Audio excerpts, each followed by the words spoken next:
Welcome to A edu. और ए edu के हमारे इस यूट्यूब चैनल में आप सभी का स्वागत है।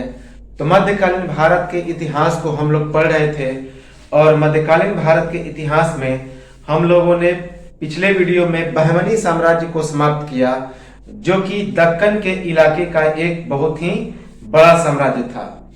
और यह बहमनी साम्राज्य विजयनगर का कट्टर दुश्मन था और विजयनगर को भी हमने समाप्त किया। और अब हम लोग शुरुआत करने जा रहे हैं इस मध्यकालीन भारत के इतिहास का अंतिम टॉपिक, जिसका नाम है सूफी एवं भक्ति आंदोलन।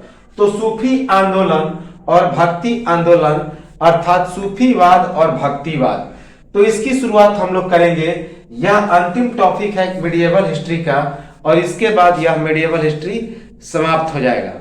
तो चलिए हम लोग सूफी आंदोलन की शुरुआत करें और इसके बाद सूफी आंदोलन को समाप्त करने के बाद हम लोग पहुंचेंगे भक्ति आंदोलन की ओर और देखेंगे मीराबाई, रामानुज, इन सभी कई भक्तिवादों को, और उसके बाद इसे समाप्त करेंगे। तो चलिए हम लोग सूफी आंदोलन को शुरुआत करें। तो सूफीवाद या फिर तवस्सुफ, सूफीवाद को तवस्सुफ भी कहा जाता है इस्लाम में।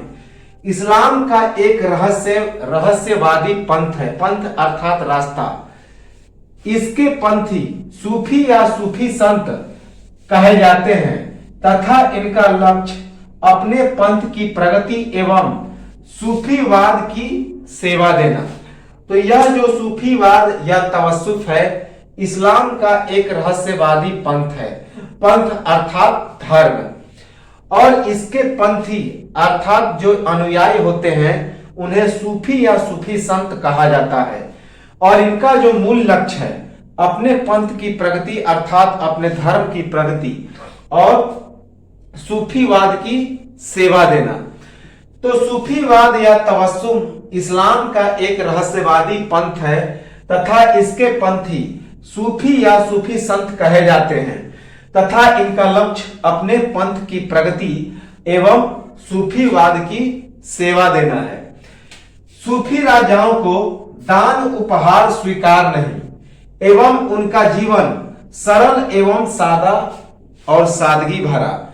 तो सूफी राजाओं को दान और उपहार स्वीकार नहीं था और उनका जीवन सरल और सादगी भरा सादा था। तो सूफी राजाओं को दान एवं उपहार लेना स्वीकार नहीं था और इनका जीवन जो था वह सादगी भरा, सरल एवं सादा था। सूफीवाद के घराने, तो सूफीवाद के कौन कौन से तरीके हैं, कौन कौन से घराने हैं, जैसे कि सोहरावर्दी, जिसे सुहरावर्दी भी कहा जाता है, कादरिया, नक्शबंदिया, चिश्तिया, कलंदरिया और सुतारिया। तो सुहरावर्दी, नक्शबंदिया, कादरिया, चिश्तिया, कलंदरिया और सुतारिया, ये सभी सूफी तरीके हैं, सूफी घराने हैं। सूफीवाद का जन्म इराक के बसरा नामक नगर में करीब 1000 पहले हुआ तथा इसके प्रणेता थे राबिया, अल अहमद, मंसूर हल्लाज। अपने समकालीनों के आदर्श थे पर अपने जीवन काल में इन्हें अवहेलना और तिरस्कार झेलनी पड़ी। तो सूफीवाद का जन्म कहां हुआ? तो लगभग 1000 वर्ष पहले इराक के बसरा नामक गांव में। और इसके प्रणेता कौन कौन से थे? तो राबिया, अल अहमद, मंसूर हल्लाज।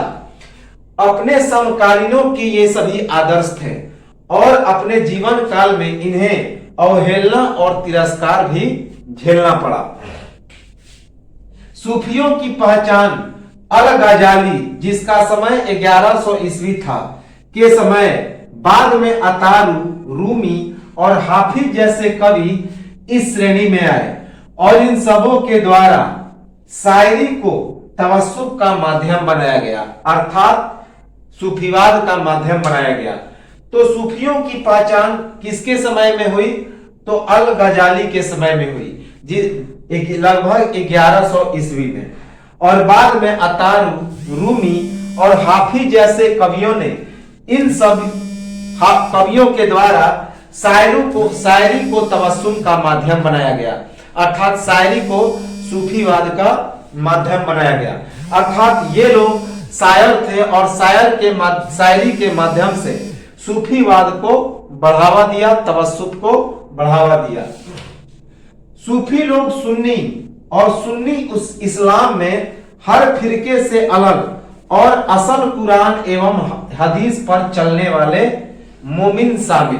तो ये जो सूफी लोग थे सुन्नी मुसलमान थे, अर्थात कट्टर इस्लाम के पालन करते थे और ये हर तरीके से अलग होते थे और ये कुरान और हदीस पर चलने वाले मोमिन मुसलमान थे। मोमिन का मतलब होता है मुसलमान। तो ये जो सूफी लोग होते हैं ये कुरान और हदीस पर विश्वास करके चलते हैं और ये सभी मोमिन का मतलब होता है मुसलमान और ये हर तरीके से अलग होते थे। सूफी नाम के स्रोत को लेकर सूफी नाम के स्रोत को लेकर अलग अलग मत है।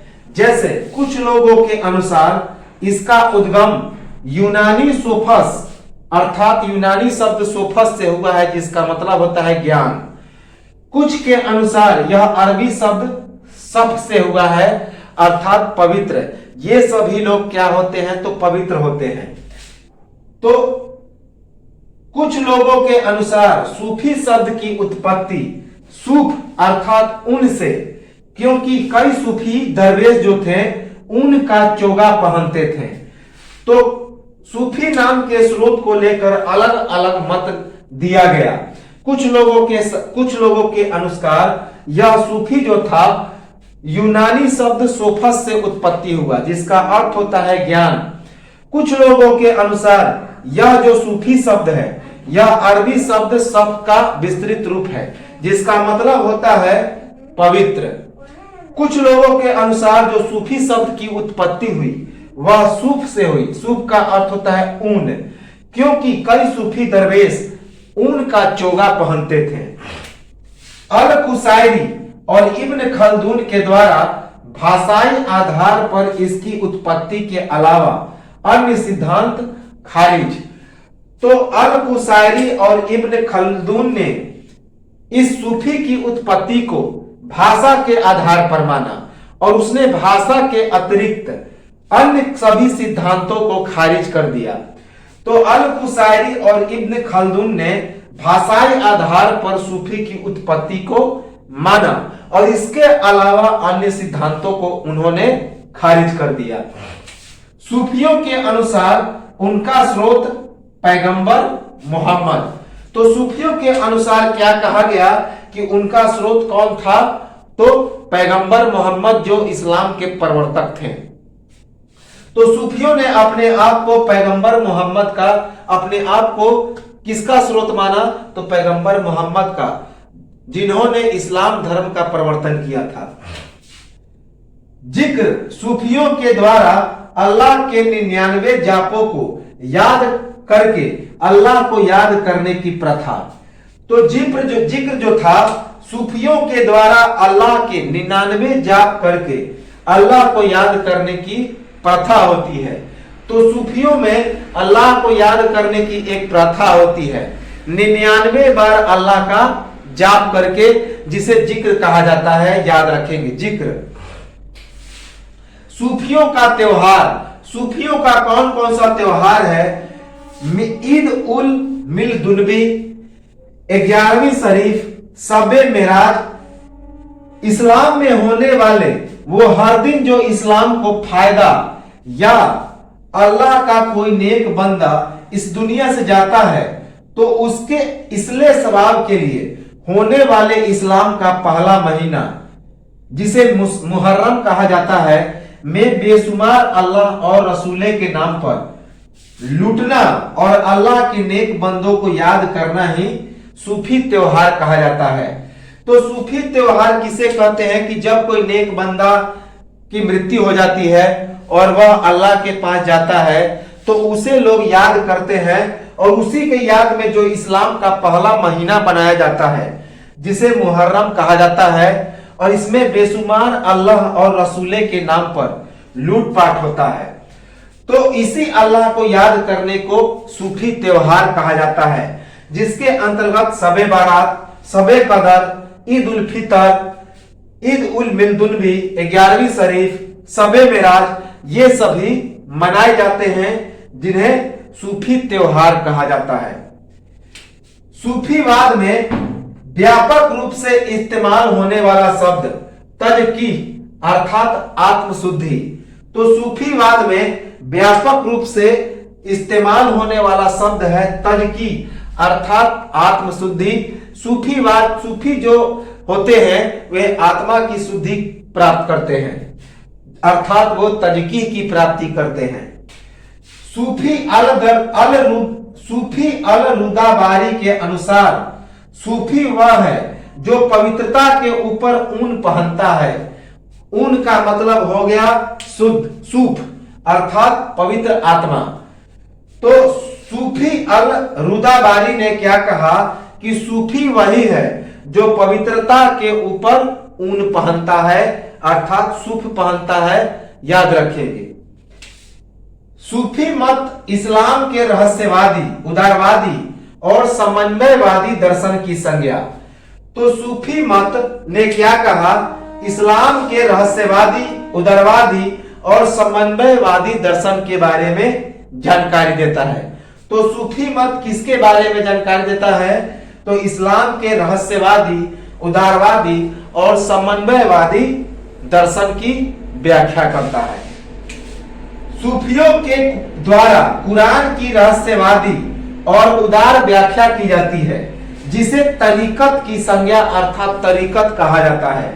तो सूफियों के द्वारा कुरान की रहस्यवादी एवं उदार व्याख्या की जाती है, जिसे तरीकत कहा जाता है। याद रखेंगे, तरीकत। सूफी आंदोलन का व्यवस्थित रूप अब्बावासियों के खिलाफत युग में स्पष्ट रूप से देखा जा सकता है। तो सूफी आंदोलन का जो सबसे व्यवस्थित रूप था वह अब्बावासियों के खिलाफत युग में स्पष्ट रूप से देखा जा सकता है। एक धर्म के रूप में सूफी धर्म का विकास ईसा की 9वीं शताब्दी में। तो एक धर्म के रूप में सूफी मत का विकास कब हुआ, तो ईसा की 9वीं शताब्दी में। ईसा की 9वीं शताब्दी में सूफी धर्म के एक रूप का विकास हुआ। याद रखेंगे, एक धर्म के रूप में सूफी मत का विकास कब हुआ, तो ईसा की 9वीं शताब्दी में। सूफीवाद में इस्लाम धर्म के अलावा हिंदू, वेदांत, बौद्ध, यूनानी, ईसाई आदि मतों के सिद्धांत का भी समावेश है। तो सूफीवाद में इस्लाम धर्म के अलावा हिंदू, वेदांत, बौद्ध, यूनानी, ईसाई आदि मतों के सिद्धांत का भी समावेशन है। याद रखेंगे, सूफी मत का प्रयास दारुल हर्ब को दारुल इस्लाम में परिवर्तन, लेकिन शांतिपूर्ण एवं नैतिक साधनों के तहत। तो हमने बताया था औरंगजेब के शासनकाल में औरंगजेब ने दारुल हर्ब को दारुल इस्लाम बनाने का प्रयास किया, अर्थात अन्य धर्मों को उसने इस्लाम धर्म में परिवर्तित करने का प्रयास किया, लेकिन उसने कट्टरवाद का नियम अपनाया था। लेकिन सूफीवाद में शांतिपूर्ण और नैतिक साधनों के तहत दारुल हर्ब को दारुल इस्लाम में परिवर्तित किया जाता था। तो सूफी मत का प्रयास था कि दारुल हर्ब को दारुल इस्लाम में परिवर्तन करना। क्यों? शांतिपूर्ण और नैतिक साधनों के तहत, किसी प्रकार का हिंसा नहीं, किसी प्रकार का क्रूरता नहीं। सूफीवाद की अवस्थाएं उद्वियत, तरीकत जिसे इश्क कहा जाता है, मारिकात, हकीकत और फना जिसे बका कहा जाता है। तो सूफीवाद को कई अवस्थाओं से गुजरना पड़ता है, जैसे कि उबूदियत, तरीकत अर्थात इश्क, मारिकात, हकीकत, फना अर्थात बका। मुस्लिम रहस्यवाद का जन्म वहादातुल वजूद अर्थात आत्मा परमात्मा की एकता के सिद्धांत से इसमें हक को परमात्मा तथा खल्क को सृष्टि कहा गया है। तो मुस्लिम रहस्यवाद का जन्म किसके द्वारा हुआ? तो वहादातुल वजूद के द्वारा, अर्थात आत्मा परमात्मा के एकता के सिद्धांत से। इसमें हक को परमात्मा कहा गया और खल्क को सृष्टि कहा गया तथा इस सिद्धांत के प्रतिपादक शेख मोइनुद्दीन इब्नुल अरबी। और इस सिद्धांत के प्रतिपादक कौन थे? जो कि वहादतुल वजूद नामक एकता के सिद्धांत के प्रतिपादक थे शेख मोइनुद्दीन इब्नुल अरबी, अर्थात ये अरब के थे। शेख मोइनुद्दीन इब्नुल, ये अरब के थे, इसीलिए इन्हें अरबी कहा गया। फतुहाते मक्किया के अनुसार ईश्वर के सिवा कुछ नहीं है।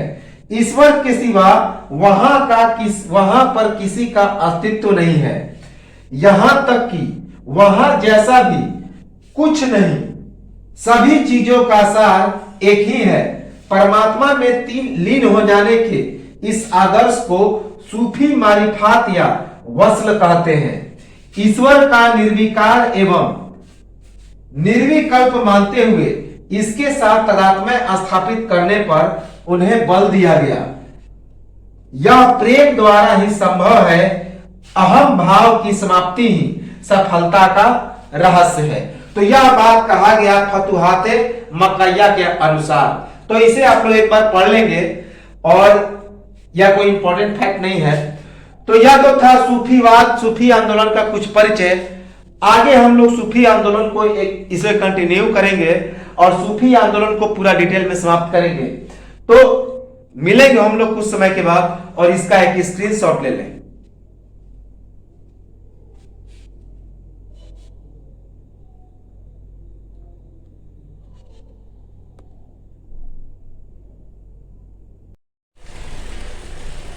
So welcome back again.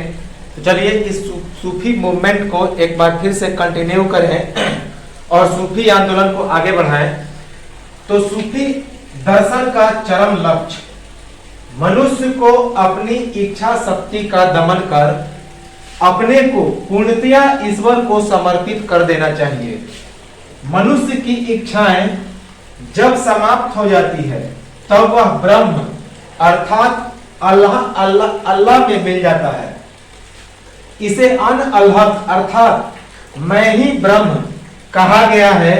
यही सूफी दर्शन का चरम लक्ष्य है। तो सूफी दर्शन का चरम लक्ष्य क्या है? तो उसका चरम लक्ष्य है कि मनुष्य को अपनी इच्छा शक्ति का दमन करके अपने आप को पूर्णतया ईश्वर को समर्पित कर देना चाहिए। मनुष्य की इच्छाएं जब समाप्त हो जाती है तब वह ब्रह्म अर्थात अल्लाह में मिल जाता है और इसे अन अलख अर्थात मैं ही ब्रह्म कहा गया है। ब्रह्म का अर्थ होता है अन अलहक। यही सूफी दर्शन का चरम लक्ष्य है। सूफीवाद का उपदेश। तो सूफीवाद का क्या उपदेश है? सभी जीवों के साथ दया एवं प्रेम करना, क्योंकि सूफियों के अनुसार प्रत्येक कण में ईश्वर का रहस्य। तो सूफीवाद का मुख्य उपदेश है सभी जीवों के साथ दया एवं प्रेम करना। तो सूफीवाद ने क्या उपदेश दिया कि सभी जीवों के साथ दया एवं प्रेम का भाव रखें, क्योंकि उनके अनुसार प्रत्येक कण में ईश्वर का रहस्य शामिल है, अर्थात प्रत्येक कणों में ईश्वर रहते हैं।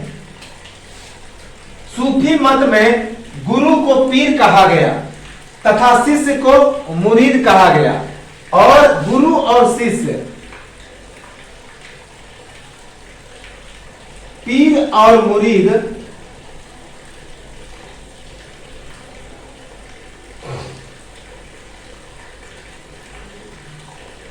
के बीच के संबंध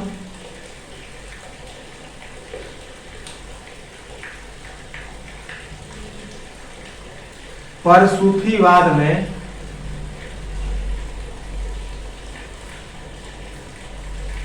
सबसे ज्यादा बल दिया गया।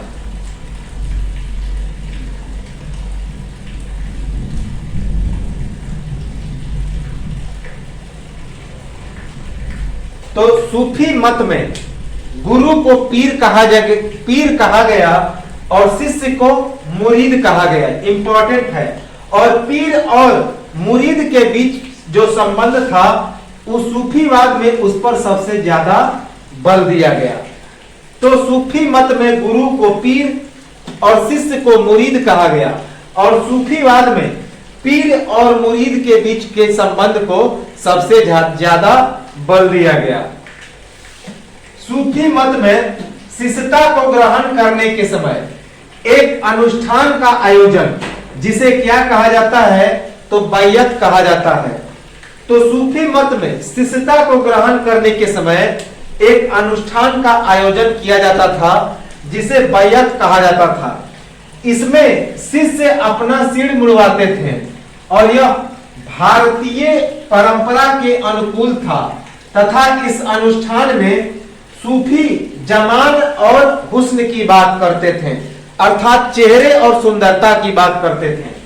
तो सूफी मत में शिष्यता को ग्रहण करने के समय एक अनुष्ठान का आयोजन होता था जिसे बैयत कहा जाता था। बैयत, इसमें शिष्य अपना सिर मुड़वाते थे और यह भारतीय परंपरा के अनुकूल था और इस अनुष्ठान में सूफी जमाल और हुस्न की बात करते थे, अर्थात चेहरे की सुंदरता की बात करते थे।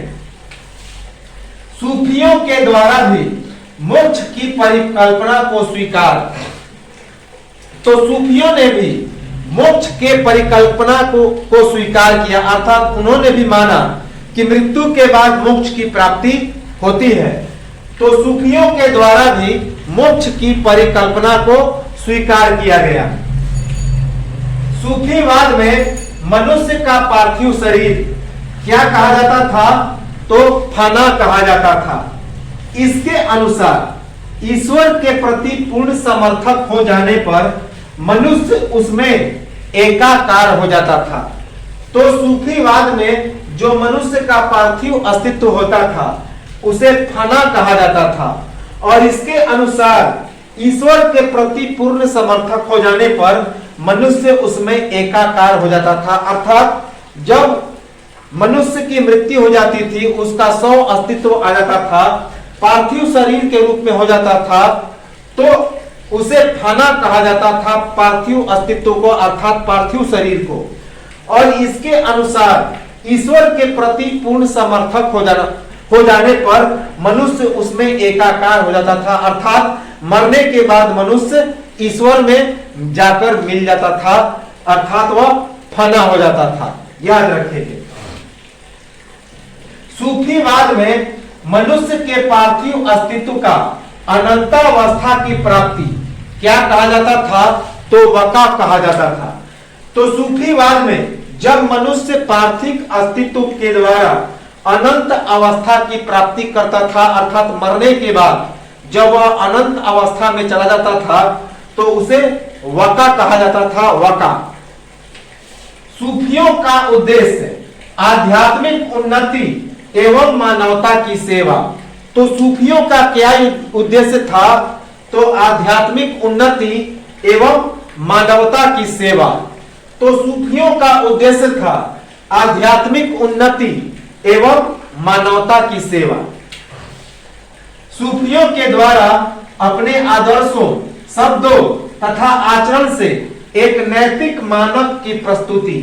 तो सूफियों ने अपने आदर्शों, शब्दों और आचरण से एक नैतिक मानक की प्रस्तुति की, अर्थात एक नैतिक मानक को प्रदान किया। याद रखेंगे, सूफियों के द्वारा अंधविश्वास तथा धर्म और भक्ति के बीच के अंतर को दूर करने का प्रयास किया गया। सूफी मत को आजीविका का साधन निर्माण नहीं, तो सूफी मत को उन्होंने आजीविका का साधन निर्माण नहीं किया। जीविकोपार्जन के महत्व पर बल दिया गया एवं भिक्षावृत्ति पर बल दिया गया। तो सूफियों के द्वारा अंधविश्वास तथा धर्म और भक्ति के बीच के अंतर को दूर करने का प्रयास किया गया और इन्होंने सूफी मत को आजीविका का साधन नहीं बनाया। जीविकोपार्जन के महत्व पर इन्होंने बल दिया और भिक्षावृत्ति पर बल दिया, अर्थात भीख मांगने की प्रवृत्ति पर बल दिया। याद रखेंगे, आध्यात्मिक उपलब्धि के लिए ब्रह्मचर्य और संसार के प्रति पूर्ण त्याग पर जोर नहीं। जीवन का दृष्टिकोण विशिष्ट भौतिकवादी नहीं, पर जीवन की आवश्यकताओं की पूर्ति महत्वपूर्ण थी और वे विवाह करके गृहस्थ जीवन भी व्यतीत करते थे। विवाह एवं गृहस्थ जीवन पर भी जोर। तो सूफी जो होते थे वे अपनी आध्यात्मिक उपलब्धि के लिए ब्रह्मचर्य और संसार के प्रति पूर्ण त्याग पर ज्यादा जोर नहीं देते थे, अर्थात उनका मानना था कि आध्यात्मिक उपलब्धि के लिए ब्रह्मचर्य एवं संसार का त्याग कोई जरूरी नहीं है। उनके जीवन का मूल दृष्टिकोण था विशिष्ट भौतिकवादी नहीं होना, लेकिन जीवन की आवश्यकताओं की पूर्ति उनके द्वारा महत्वपूर्ण मानी जाती थी। तो उनका मानना था कि जीवन की दृष्टिकोण विशिष्ट भौतिकवादी नहीं होनी चाहिए, लेकिन जीवन की आवश्यकताओं की पूर्ति बहुत ही जरूरी थी, अर्थात जीवन की आवश्यकताओं की पूर्ति के लिए भौतिकवादी दृष्टिकोण की ओर अग्रसर होना क्या था, तो जरूरी था। विवाह एवं गृहस्थ जीवन पर भी सूफियों ने विशेष जोर दिया। तो सूफीवादों ने विवाह एवं गृहस्थ जीवन पर भी जोर दिया। भारत में विशेषकर चिश्ती और सुहरावर्दी सिलसिलों के सूफियों के द्वारा आराधना के रूप में समा अर्थात संगीत और रक्स अर्थात नृत्य का खूब इस्तेमाल किया गया, उपयोग किया गया, परंतु उन्होंने किसी प्रकार की मनोरंजन पूर्ण संगीत का आश्रय नहीं लिया। तो भारत में विशेषकर चिश्ती और सुहरावर्दी सिलसिलों के सूफियों के द्वारा आराधना के रूप में समा अर्थात संगीत और रक्स अर्थात नृत्य का उपयोग किया गया, परंतु उन्होंने किसी प्रकार का मनोरंजन पूर्ण संगीत का आश्रय नहीं लिया। सूफियों के मनोरंजन के साधन थे मजलिसे समा और मजलिसे तराब। मजलिसे समा का मतलब होता है एक बहुत सारा मजलिस बनाकर उसमें नृत्य गान किया जाता था, और मजलिसे तराब किसी नाट्य मंडली का इस्तेमाल किया जाता था, जिसे मजलिसे तराब कहा जाता था। तो सूफियों के मनोरंजन के साधन थे मजलिसे समा एवं मजलिसे तराब। सूफियों के लिए संगीत किसी लक्ष्य की प्राप्ति का एकमात्र साधन था। तो सूफियों के लिए जो संगीत था किसी लक्ष्य की प्राप्ति का एकमात्र साधन था। समा से अर्थात संगीत से सूफी और ईश्वर के बीच की आध्यात्मिक शक्ति सजीव होती थी, अर्थात आध्यात्मिक शक्ति का निर्माण होता था। तो समा अर्थात संगीत से सूफी और ईश्वर के बीच एक आध्यात्मिक शक्ति सजीव होती थी, उनके बीच की आध्यात्मिक शक्ति का निर्माण होता था। भारत में सूफीवाद का प्रवेश अरबों की सिंध विजय के बाद। तो भारत में सूफीवाद का प्रवेश कब हुआ? तो अरबों के द्वारा जब भारत में सिंध का विजय प्राप्त किया गया, तो उसके बाद भारत में सूफीवाद का विकास हुआ। तो भारत में सूफीवाद का प्रवेश कब हुआ? अरबों के द्वारा सिंध के विजय के बाद। महमूद गजनवी के समय भारत में सूफी संत शेख अली हुजवीरी का आगमन एवं लाहौर को अपना केंद्र स्थापित और उनके द्वारा कशफुल मजूब नामक ग्रंथ की रचना। तो भारत महमूद गजनवी के समय भारत में सूफी संत शेख अली हुजवीरी आए थे और उन्होंने लाहौर को अपना केंद्र बनाया और उन्होंने कशफुल मजूब नामक एक ग्रंथ की रचना की। याद रखेंगे, तो महमूद गजनवी के समय भारत में सूफी संत शेख अली हुजविरी आए और उन्होंने लाहौर को अपना केंद्र स्थापित किया और उन्होंने कशफुल मजूब नामक एक पुस्तक की रचना की। भारत में सूफियों के कई संप्रदाय और 16वीं शताब्दी के उत्तरार्ध में 14 सिलसिलों का उल्लेख, जिसमें चिश्तिया, सुहरावर्दी, नक्शबंदिया, कादिरी, कलंदरिया और सतारिया संप्रदाय महत्वपूर्ण थे। ये सभी संप्रदाय सिलसिला के नाम से प्रसिद्ध हुए और सबसे ज्यादा लोकप्रिय चिश्ती और सुहरावर्दी सिलसिले हुए, याद रखेंगे। तो भारत में सूफियों के कई संप्रदायों का विकास हुआ, लेकिन 16वीं शताब्दी के उत्तरार्ध में 14 सिलसिलों का उल्लेख मिलता है, जिसमें चिश्तिया, सुहरावर्दी, नक्शबंदिया, कादिरी, कलंदरिया और सतारिया संप्रदाय ये सभी महत्वपूर्ण थे। ये सभी संप्रदाय सिलसिला के नाम से प्रसिद्ध हुए, तो इन्हें सिलसिला भी कहा गया और सबसे ज्यादा लोकप्रिय चिश्ती और सुहरावर्दी सिलसिले हुए। सूफी संतों के द्वारा उर्दू भाषा का जन्म मोस्ट इंपॉर्टेंट है। तो सूफी संतों ने उर्दू भाषा को जन्म दिया। तो किस संतों ने उर्दू भाषा को जन्म दिया? तो सूफी संतों ने उर्दू भाषा का जन्म दिया। सूफी संप्रदाय का विभाजन, तो सूफी संप्रदाय को दो भागों में विभाजित किया गया, एक बसर और दूसरा बेसर। तो बसर वे थे जो इस्लामी कानून के समर्थक थे और बेसर इस्लामी कानून से मुक्त थे। तो सूफी संप्रदाय का विभाजन दो भागों में हुआ, बसर जो इस्लामी कानून के समर्थक थे और बेसर जो इस्लामी कानून से मुक्त थे। बसर का संप्रदाय चिश्ती सिलसिला। तो बसर का संप्रदाय कौन कौन सा था?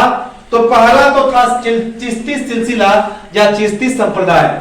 इसके संस्थापक ख्वाजा मोइनुद्दीन चिश्ती थे।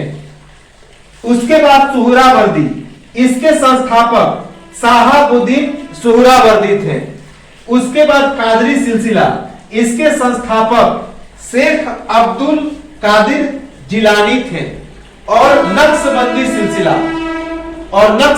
सिलसिला इसके संस्थापक ख्वाजा मोहम्मद बकी बिल्लाह थे। ये सभी जो थे भारत में इन्होंने इस सिलसिला की स्थापना की। तो बसर का संप्रदाय कौन कौन सा था? चिश्ती सिलसिला, जिसका स्थापना भारत में किसने की? तो ख्वाजा मोइनुद्दीन चिश्ती ने। आज भी अजमेर में ख्वाजा मोइनुद्दीन चिश्ती का दरगाह है, बहुत ही इंपॉर्टेंट है। उसके बाद सुहरावर्दी, जिसकी स्थापना भारत में साहबुद्दीन सुहरावर्दी ने की, साहबुद्दीन सुहरावर्दी। कादरी सिलसिला शेख अब्दुल कादिर जिलानी। तो कादरी सिलसिला का किसने भारत में स्थापना किया? तो शेख अब्दुल कादिर जिलानी। और नक्शबंदी सिलसिला का स्थापना किसने किया? तो ख्वाजा मोहम्मद बकी बिल्लाह ने। ख्वाजा मोहम्मद बकी बिल्लाह ने। चिश्ती सिलसिला का दक्षिण भारत में बुरहानहीन गरीब और गेसु दराज के द्वारा तथा उत्तर भारत में ख्वाजा बख्तियार काकी, ख्वाजा मोइनुद्दीन चिश्ती, बाबा फरीद, हजरत निजामुद्दीन औलिया, हजरत अलाउद्दीन साबिर तथा नसरुद्दीन चिरारे दिल्ली के द्वारा विकास किया गया। तो चिश्ती सिलसिला का दक्षिण भारत में किसने विकास किया? तो बुरहानहीन गरीब ने और गेसु दराज ने। तो गेसु दराज और बुरहानहीन गरीब ने चिश्ती सिलसिला का दक्षिण भारत में विकास किया, जबकि उत्तर भारत में इस चिश्ती सिलसिला का विकास किसने किया? तो ख्वाजा बख्तियार काकी, ख्वाजा मोइनुद्दीन चिश्ती, बाबा फरीद, हजरत निजामुद्दीन औलिया, हजरत अलाउद्दीन साबिर और नसरुद्दीन चिरारे दिल्ली के द्वारा। तो एक स्क्रीनशॉट ले लें और मिलेंगे। इस सूफी आंदोलन को हम लोग आगे बढ़ाएंगे और मिलेंगे कुछ समय के बाद।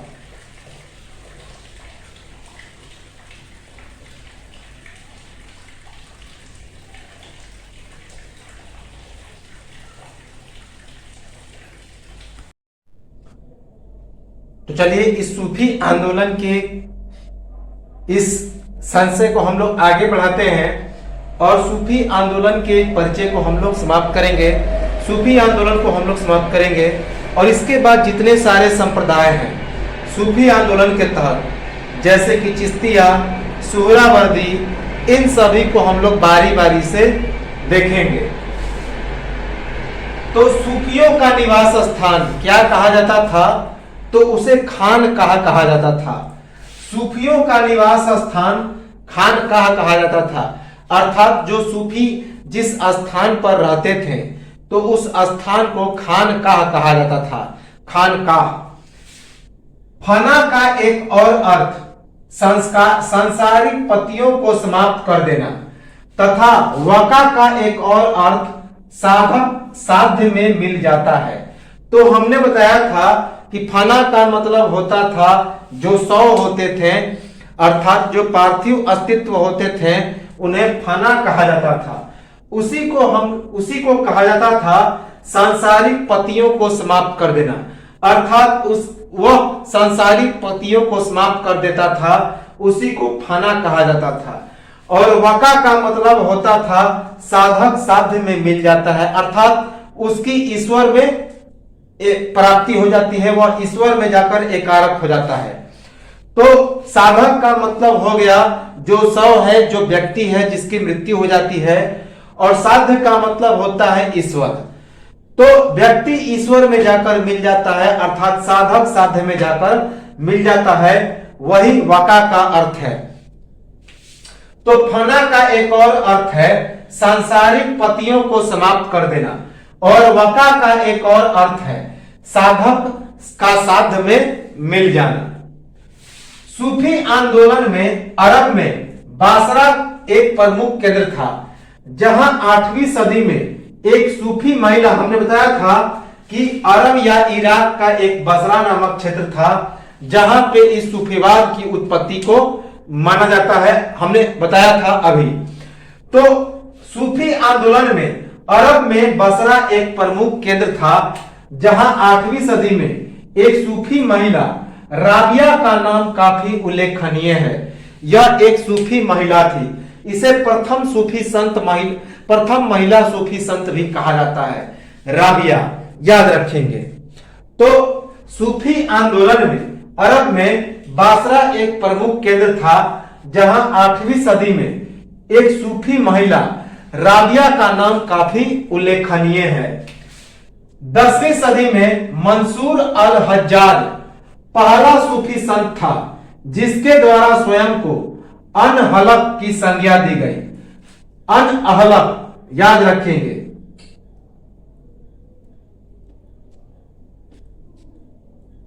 अर्थात मैं ही ईश्वर हूं, इसी कारण उसे मृत्यु दंड की प्राप्ति। हमने बताया था अनहलक का मतलब होता है कि मैं हूं ब्रह्मा हूं, अर्थात ब्रह्मा के बराबर, ईश्वर के बराबर। तो 10वीं शताब्दी में मंसूर अल हज्जाज पहला सूफी संत था, जिसने अपने आप को अलहक कहा, अर्थात अपने आप को ब्रह्मा के बराबर कहा। उसने कहा कि मैं ही ईश्वर हूं, इसी कारण उसे मृत्यु दंड की प्राप्ति हुई, उसे मृत्यु दंड दिया गया। 12वीं सदी में अल गिजाली के द्वारा सूफी मत की प्रतिष्ठा इस्लामिक जगत में अल गिलाजी के अनुसार अल्लाह का ज्ञान आत्म प्रकाश से मिलता है। इस तरह उसने इस्लाम के रूढ़िवादी एवं उदारवादी तत्वों के बीच संतुलन को स्थापित किया। तो 12वीं शताब्दी में अल गिलाजी ने सूफी मत की प्रतिष्ठा को इस्लामिक जगत में काफी बढ़ाया, और अल गिजाली ने क्या कहा कि अल्लाह का ज्ञान आत्म प्रकाश से मिलता है, और इस प्रकार उसने इस्लाम के रूढ़िवादी एवं उदारवादी तत्वों के बीच संतुलन स्थापित करने का काम किया। इब्ने अरबी प्रथम सूफी संत था, जिसके द्वारा वहदत उल वजूद के सिद्धांत का प्रतिपादन किया गया। अभी हमने बताया था कि इब्ने अरबी जो प्रथम सूफी संत था, उसने वहदत उल वजूद के सिद्धांत का प्रतिपादन किया। अर्थात उसने क्या कहा कि ईश्वर सर्वव्यापक है और सब में है, सब में उसकी झलक है। और इस तरह यह सूफियों का एक उदारवादी सिद्धांत है। तो इब्ने अरबी प्रथम सूफी संत था जिसने वहदत उल वजूद के सिद्धांत का प्रतिपादन किया। अर्थात उसने कहा कि ईश्वर सर्वव्यापक है और सब में उसकी झलक है। और इस तरह यह सूफियों का एक उदारवादी सिद्धांत है। अबुल फजल के अनुसार भारत में सूफियों के 14 सिलसिले इंपॉर्टेंट है। अबुल फजल वही था जिसने आईने अकबरी की रचना की थी। तो उसी अबुल फजल ने कहा कि भारत में सूफियों के 14 सिलसिले या 14 संप्रदायों का विकास हुआ। अभी हमने बताया जिसमें सोहरावर्दी, चिश्ती, कालंदरी, कादरी ये सभी का विकास हुआ, जिसमें सबसे ज्यादा अगर प्रसिद्धि मिली तो चिश्ती और सोहरावर्दी को। तो अबुल फजल के अनुसार भारत में 14 सिलसिले सूफियों के 14 सिलसिलों का विकास हुआ। सल्तनत काल में इस्लाम धर्म में सबसे महत्वपूर्ण घटना घटने के फलस्वरूप सूफीवाद का उदय। तो सल्तनत काल में इस्लाम धर्म में जो सबसे महत्वपूर्ण घटना घटी उसी के बाद सूफीवाद का विकास हुआ, सूफीवाद का उदय हुआ। तो सल्तनत काल में इस्लाम धर्म में सबसे महत्वपूर्ण घटना घटने के फलस्वरूप सूफीवाद का उदय हुआ। सूफीवाद की उत्पत्ति के बारे में विचारधारा, हालांकि अभी हमने विचारधारा के बारे में बताया था कि इनकी उत्पत्ति ऊन से हुई है। ऊन का मतलब होता है पवित्र। सब से हुई है, सब का मतलब होता है पवित्र, जिसकी आत्मा शुद्ध हो। तो दो विचारधारा मिली और एक विचारधारा के अनुसार उनका विकास किसके द्वारा हुआ? तो पैगंबर मोहम्मद साहब के द्वारा, जिसका नाम था सफा। तो सूफीवाद की उत्पत्ति के बारे में विचारधारा थी कि अरब प्रदेश में सफ अर्थात ऊनी वस्त्र, अरब में ऊनी वस्त्र को सफ कहा जाता था। तो ऊनी वस्त्र या सफ पहनने वाले तथा बाद में शुद्ध एवं पवित्र आचरण एवं विचार वाले व्यक्ति सूफी तथा मदीना में पैगंबर मोहम्मद साहब के द्वारा बनवाई गई मस्जिद के बाहर सफा, मक्का की एक पहाड़ी है सफा, पर जिन लोगों का शरण एवं अल्लाह की आराधना की गई वही सूफी कहलाए। तो सूफीवाद की उत्पत्ति के बारे में विचारधारा क्या थी कि अरब प्रदेश में सफ अर्थात ऊनी वस्त्र पहनने वाले और बाद में उन्होंने वह शुद्ध और पवित्र आचरण एवं विचार वाले व्यक्ति वही क्या कहलाए? तो सूफीवाद कहलाए। जबकि दूसरी मत क्या थी कि मदीना में पैगंबर मोहम्मद साहब के द्वारा बनवाई गई मस्जिद के बाहर जिसे सफा कहा जाता था, सफा जो एक मक्का की एक पहाड़ी थी, तो उस पर जिन लोगों का शरण लिया गया एवं अल्लाह की आराधना की गई वही क्या कहलाए? तो सूफी कहे गए। तो सूफीवाद के उत्पत्ति के बारे में विचारधारा क्या थी कि अरब प्रदेश में सफ अर्थात ऊनी वस्त्र पहनने वाले तथा बाद में शुद्ध एवं पवित्र आचरण एवं विचार वाले जो व्यक्ति हुए वही क्या कहलाए? तो सूफी संत कहलाए, सूफीवाद कहे गए। और जबकि दूसरी विचारधारा क्या कही गई कि मदीना में पैगंबर मोहम्मद साहब के द्वारा बनवाई गई मस्जिद के बाहर सफा अर्थात मक्का की एक पहाड़ी है सफा, तो उस पर जिन लोगों का शरण लिया गया, जिन लोगों का शरण हुआ और अल्लाह की आराधना हुई वही सूफी संत कहे गए। सूफीवाद इस्लाम के भीतर ही एक सुधारवादी आंदोलन के रूप में ईरान में शुरू, जिसमें शिया एवं सुन्नी के मतभेदों को दूर करने का प्रयास। तो सूफीवाद इस्लाम के भीतर ही एक सुधारवादी आंदोलन के रूप में ईरान में शुरू हुआ, जिसमें शिया एवं सुन्नी के मतभेदों को दूर करने का प्रयास किया गया। हमने बताया था इस्लाम दो भागों में विभाजित है, एक शिया के रूप में और दूसरा सुन्नी के रूप में।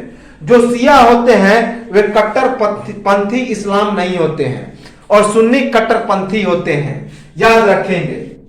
तो सूफीवाद इस्लाम के भीतर ही एक सुधारवादी आंदोलन के रूप में ईरान में शुरू हुआ, जिसमें शिया एवं सुन्नी के मतभेदों को दूर करने का प्रयास किया गया। दिल्ली सल्तनत की स्थापना के पूर्व ही भारत में सूफी सिलसिलों का आगमन, तो दिल्ली सल्तनत की स्थापना के पहले ही भारत में सूफी सिलसिलों का आगमन हो चुका था। तो दिल्ली सल्तनत की स्थापना से पहले ही भारत में सूफी सिलसिलों या सूफी संप्रदायों का आगमन हो चुका था। सूफीवाद के कौन कौन से सिद्धांत थे, अर्थात सूफीवाद में कौन कौन सी बातों पर बल दिया गया। तो सूफीवाद में सबसे पहला कहा गया कि यह एक दार्शनिक सिद्धांत, तो सूफीवाद एक दार्शनिक सिद्धांत था।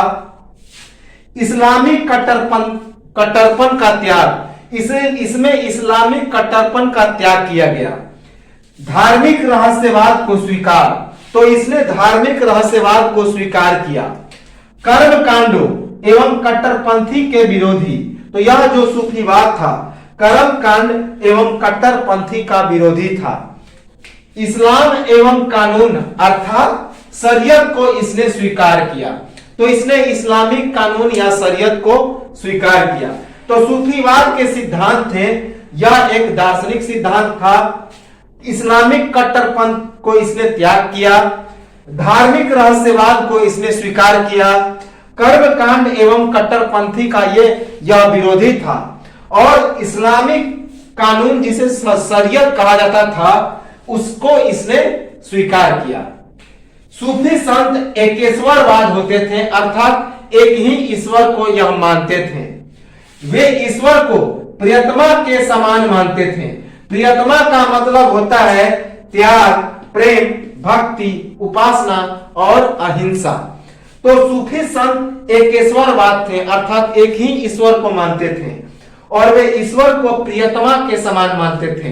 प्रियतमा का मतलब त्याग, प्रेम, भक्ति, उपासना और अहिंसा। और इस प्रियतमा को आकृष्ट करने हेतु नाच गान एवं कव्वाली का आयोजन होता था सूफी संतों के द्वारा। तो सूफी संतों के द्वारा प्रियतमा अर्थात त्याग, प्रेम, भक्ति, उपासना और अहिंसा को आकृष्ट करने के लिए नाच गान एवं कव्वाली का आयोजन होता था। हमने बताया जिसे समा कहा जाता था। समा अर्थात संगीत। पीर का उत्तराधिकारी क्या कहा जाता था, तो वली। पीर अर्थात गुरु। गुरु का जो उत्तराधिकारी होता था, पीर का जो उत्तराधिकारी होता था उसे वली कहा जाता था। याद रखेंगे सूफी संतों के समय। तो मोस्ट इंपॉर्टेंट है, यह आया हुआ फैक्ट है। कुछ समय के बाद सूफी की प्रवृत्ति का विभाजन बासरा एवं बेसरा में। बासरा शरीयत को मानते थे जबकि बेसरा शरीयत को अर्थात इस्लामिक कानून को नहीं मानते थे, हमने अभी बताया। तो बाद में कुछ समय के बाद सूफी की जो प्रवृत्ति थी उसका विभाजन दो रूपों में हो गया। एक बासरा के रूप में जो कि इस्लामिक कानून या शरीयत को मानते थे और इसी में 14 सिलसिलों का वर्णन है, चिश्ती, सुहरावर्दी, कादरी, कालिंदरी, तो इन सभी का वर्णन है। और दूसरा जिसका नाम था बेसरा, जो इस्लामिक कानून या शरीयत को नहीं मानते थे। शेख अली हजवीरी का एक और नाम था दातागंज बख्श। बहुत ही खूबसूरत जगह था यह दातागंज बख्श, तो इसी के नाम पर पड़ा शेख अली हजवीरी का नाम। शेख इस्माइल का यह उत्तराधिकारी था। तो शेख अली हजवीरी, याद रखेंगे हमने बताया था कि भारत में सबसे पहले सूफीवाद का विकास किसके द्वारा हुआ, तो शेख अली हजवीरी के द्वारा। इसने अपना प्रमुख केंद्र कहां बनाया था, तो लाहौर को। और इसी का एक और नाम था दातागंज बख्श, जो एक महत्वपूर्ण शहर था ईरान में। और यह किसका उत्तराधिकारी था, तो शेख इस्माइल का उत्तराधिकारी था। शेख इस्माइल का उत्तराधिकारी था। तो शेख अली हजमीरी का एक और नाम था दातागंज बख्श, और यह शेख इस्माइल का उत्तराधिकारी था। तो यह तो था सूफी आंदोलन के बारे में, सूफीवाद के बारे में तो परिचय था, इसका मूल उद्देश्य क्या था, परिचय था। अब हम लोग इसके जितने सारे संप्रदाय हैं, जितने सारे सिलसिले हैं, उसके बारे में बारी बारी से पढ़ेंगे। तो मुख्यतः 4 ही हैं, चिश्ती, सुहरावर्दी, कादरी और कालिंदरी। तो इसके बारे में हम लोग पढ़ेंगे अगले वीडियो में, और शुरुआत करेंगे चिश्ती संप्रदाय को। तो एक स्क्रीनशॉट लें और इसको बार बार रिपीट करके देखें, क्योंकि इनसे ऑब्जेक्टिव के रूप में प्रश्न तो हर एक एग्जाम में आते रहते हैं निश्चित तौर पे, और इससे ज्यादा फैक्ट बहुत ज्यादा है, इनसे ज्यादा फैक्ट नहीं आएगा। तो एक स्क्रीनशॉट ले और मिलेंगे हम लोग अगले वीडियो में, तब तक